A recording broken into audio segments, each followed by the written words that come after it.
Hey everyone, and welcome to The Explainer. Today, we're unpacking a highly debated and honestly pretty complex topic, looking right through the lens of some really revealing recent source material about the current state of the French asylum system.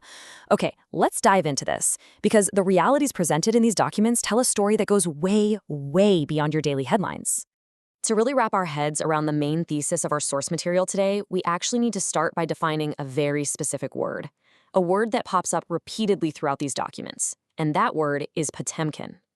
Now, historically speaking, a Potemkin village was a fake, totally deceptive facade built just to hide a broken or undesirable reality from the Empress of Russia. The source material uses this exact word to describe current French immigration policy. The authors are basically arguing that the system, as it stands right now, isn't a functioning process at all, but rather this elaborate, highly expensive facade masking a system that is essentially broken. Now, what's really interesting about the slide is the stark contrast it presents. On the one hand, you have this beautifully romanticized ideal of the French state, but layered right over it is the source's absolute central claim, that behind this iconic facade lies a very deceptive system. We're talking about a shadow industry and weak policies that, according to the documents, ultimately cheat the taxpayer.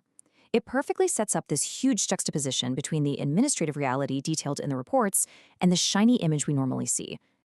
So, to make sense of all this, here is a quick roadmap of where we're headed. We'll start with the Potemkin facade and those shadow networks.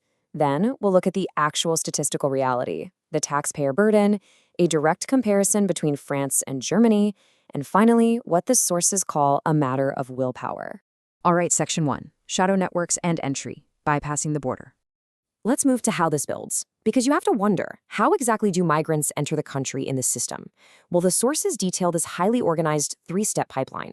Step 1 actually begins with migrants securing Eastern European seasonal visas by basically using the guise of agriculture contracts. Once they're inside Europe, Step 2 activates. This is the Dunki network, which is an underground smuggling ring. And finally, Step 3 is the illegal road entry directly into France, entirely under the radar. The sources really emphasize this massive geographic leap. I mean, these illicit networks bridge an unbelievable divide, going straight from the isolated peaks of the Himalayas right into the blur of high-speed European highways. According to the analysis, Europe's open internal road networks are the critical vulnerability here. They are exactly what allows these smuggling rings to effectively bypass national border security checkpoints altogether. Section 2, the statistical reality. The numbers behind the facade. So what happens once these individuals are actually inside France? 96,002. The source material provides this staggering, very specific number. And what this represents is the total illegal entries and asylum claims officially registered in France over a 6-year period, specifically between 2018 and 2024. So, the crucial point is what actually happens to those 96,002 people. And this is where the statistical foundation of that whole Potemkin claim really comes into play.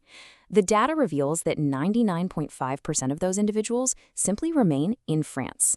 Out of all those thousands of claims, only 495 people were actually deported.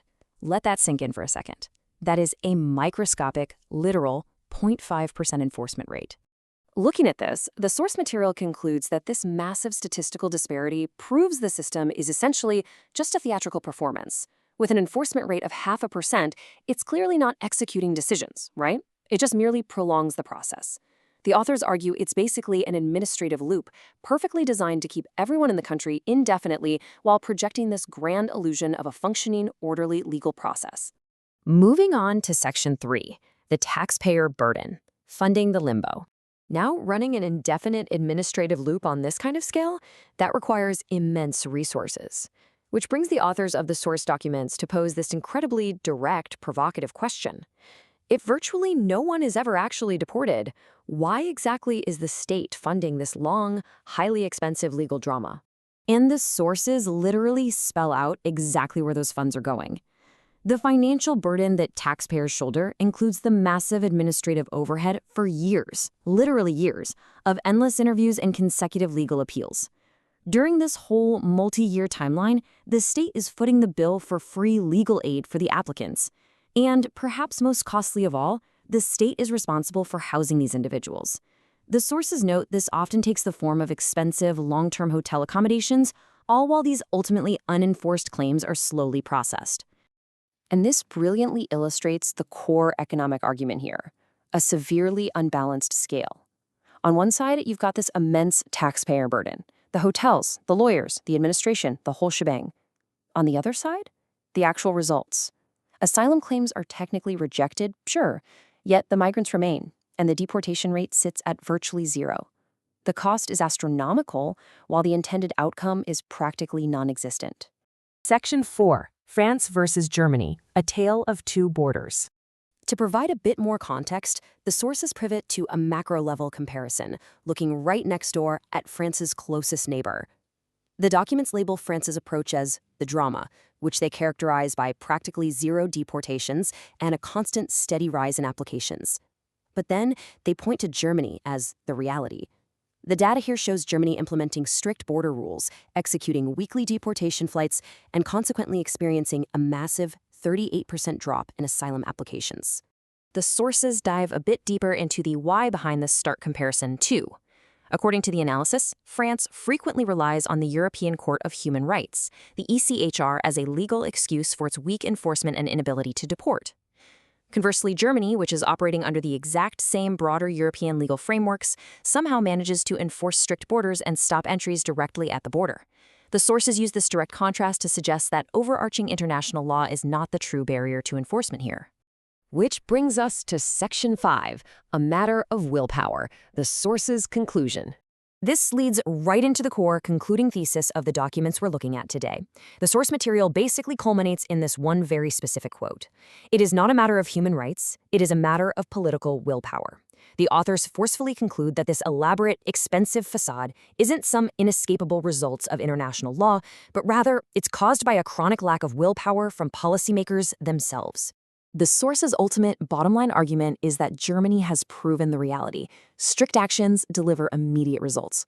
Their claim is that until this reality is fully accepted by leadership, this incredibly costly, taxpayer-funded Potemkin drama is simply going to continue unabated. The solution, as far as they argue, rests entirely in the hands of the nation's leaders. Which leaves us with this final, really overarching thought to consider. As we watch geopolitical tectonic plates shift, and border policies radically evolve across the European continent, will other nations continue to fund their own elaborate Potemkin dramas? Or will the clear data-backed results of strict enforcement become the new, unavoidable standard? It's a hugely complex issue for sure, but hopefully mapping out these sources has given you a much clearer, focused understanding of the real mechanics working behind those daily headlines. Thanks so much for joining me on The Explainer, and I'll catch you on the next one.